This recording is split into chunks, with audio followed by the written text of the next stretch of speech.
মাত্র একটা পাউরুটি দিয়ে বানিয়ে নিতে পারেন পুরো পরিবারের জন্য এই মজাদার রেসিপিটি।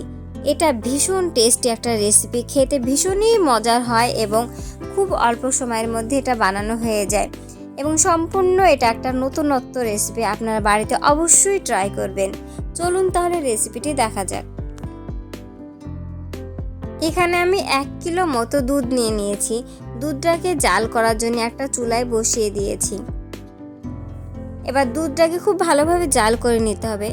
দুধটা জাল হতে হতে ততক্ষণ আমরা একটা ব্যাটার বানিয়ে নেব। তো ব্যাটার বানানোর জন্য আমি এখানে নিয়ে নিয়েছি ছোটো কাপের 1 কাপ কলাইয়ের আটা আর হাফ কাপ বেসন। এবার এটাকে জল দিয়ে আমরা একটা ব্যাটার বানিয়ে নিব। অল্প অল্প করে জল দিতে হবে, খুব বেশি একসাথে জল দেওয়া যাবে না।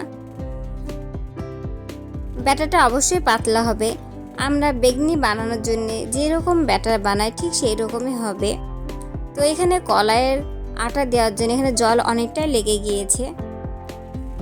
ব্যাটারটা আমাদের ফেটানো খুব ভালোভাবে হয়ে গিয়েছে। এবার একটা ঢাকনা দিয়ে 10 থেকে 15 মিনিট মতো রেখে দেব। ততক্ষণে আমরা এবার পাউরুটিটাকে রেডি করে নেব। তো আমি এখানে পাউরুটিটাকে কেটে নেব। আপনারা যেরকম শেপে কাটতে চান সেই অনুযায়ী কাটবেন। আমি এখানে স্কোয়ার শেপে পাউরুটিটাকে কেটে নেব। শুধুমাত্র দেখতে ভালো লাগার জন্য আমরা সাইডে পাউরুটিগুলো কেটে বাদ দিয়ে দেব। পাউরুটি কাটা কমপ্লিট হয়ে গিয়েছে। এখানে আমি স্কোয়ার শেপে কেটে নিয়েছি। এবার আমাদের পাউরুটি রেডি হয়ে গেছে। এবার দুধটা দেখে নেব। তো এখানে আমাদের দুধটা প্রায় অর্ধেক হয়ে গিয়েছে। তো আমি এই পর্যায়ে এর মধ্যে অ্যাড করে দেব 3টে এলাচ। আমরা মালাইটাকে কিন্তু খুব বেশি ঘন করব না। খুব বেশি ঘন করলে কিন্তু এটা পাউরুটির মধ্যে ঢুকবে না, তাই আমরা খুব বেশি ঘন করব না। দুধটাকে খুব ভালোভাবে নেড়ে নেব। এরপর এর মধ্যে অ্যাড করে দেব আমি 10 টাকা দামের একটা গুঁড়ো দুধ।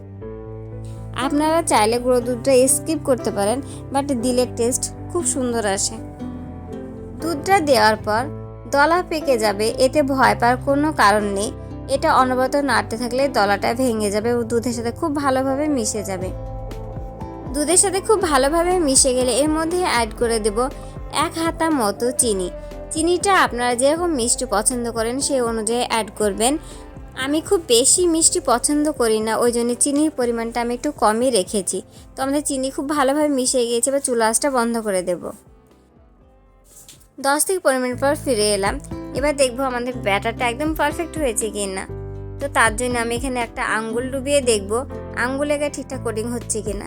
দেখতেই পাচ্ছেন ভিউয়ার্স, একদম পারফেক্ট হয়েছে। আমি রিফাইন অয়েল নিয়ে নিয়েছি। রিফাইন অয়েলটাকে খুব ভালোভাবে গরম করে নেব। এটা গরম ঠিকঠাক হয়েছে কিনা সেটা বোঝার জন্য আমি সামান্য একটু ব্যাটার দিয়ে দেব। যদি ব্যাটারটা তেলের উপরে ভেসে ওঠে তাহলে একদম পারফেক্ট হয়েছে। তো এবার আমরা এক এক করে ব্যাটারের মধ্যে এটা কোটিং করে তেলের উপর ছেড়ে দেব। আর এটা ভাজার সময় অবশ্যই ফ্লেমটা লো টু মিডিয়ামে রাখতে হবে। এটা ভাজতে আমাদের খুব একটা বেশি সময় লাগে না, খুব অল্প টাইমের মধ্যে এটা হয়ে যায়। একদিক ভাজা হয়ে গেলে আমরা উল্টিয়ে পাল্টিয়ে সব দিক খুব ভালোভাবে ভেজে নেব। এটা ভাজতে খুব একটা বেশি সময় লাগে না। যখন এটা গোল্ডেন ব্রাউন কালার হয়ে যাবে তখন এটা আমরা তুলে নেব।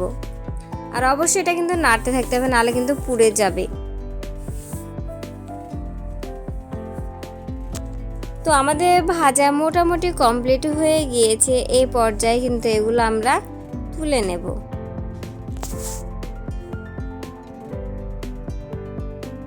বাকিগুলো আমরা একইভাবে ভেজে নেব। এটা বানানো খুব সহজ এবং যারা একদমই রান্না জানেন না তারাও খুব সহজে এটা বানিয়ে নিতে পারবেন। মাশাআল্লাহ, এটা টেস্ট অনেক সুন্দর। আপনারা না খেলে বুঝতেই পারবেন না। তাই অবশ্যই এই রেসিপিটি আপনারা বাড়িতে ট্রাই করবেন এবং কেমন লাগলো অবশ্যই কমেন্টে জানাবেন। যদি আপনাদের এই রেসিপিটি কোনো উপকারে আসে তাহলে অবশ্যই একটি লাইক, কমেন্ট এবং শেয়ার করতে একদমই ভুলবেন না এবং চ্যানেলটিকে অবশ্যই সাবস্ক্রাইব করে রাখবেন এবং পাশে থাকা বেল আইকনটি অবশ্যই ক্লিক করে রাখবেন, যাতে পরবর্তী ভিডিও আপলোড করার সঙ্গে সঙ্গে আপনাদের কাছে নোটিফিকেশন চলে যায়। তো আমাদের ভাজা কমপ্লিট হয়ে গিয়েছে। এবার আমরা মালাইটিকে আর একটু গরম করে নেব।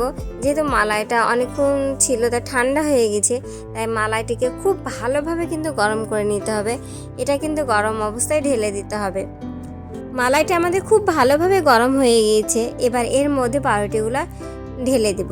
তারপর চুলা আঁচটা বন্ধ করে একটা ঢাকনা দিয়ে ঢেকে রেখে দেব, যাতে এর মধ্যে মালাইটা খুব ভালোভাবে ঢুকে যায়। এটা যখন পুরোপুরি ঠান্ডা হয়ে যাবে তখন এটা পরিবেশন করবেন। এটা ঠান্ডা ঠান্ডা খেতেই বেশ ভালো লাগে। তো আজকে এই পর্যন্ত, সবাই ভালো থাকবেন, সুস্থ থাকবেন, বাই বাই।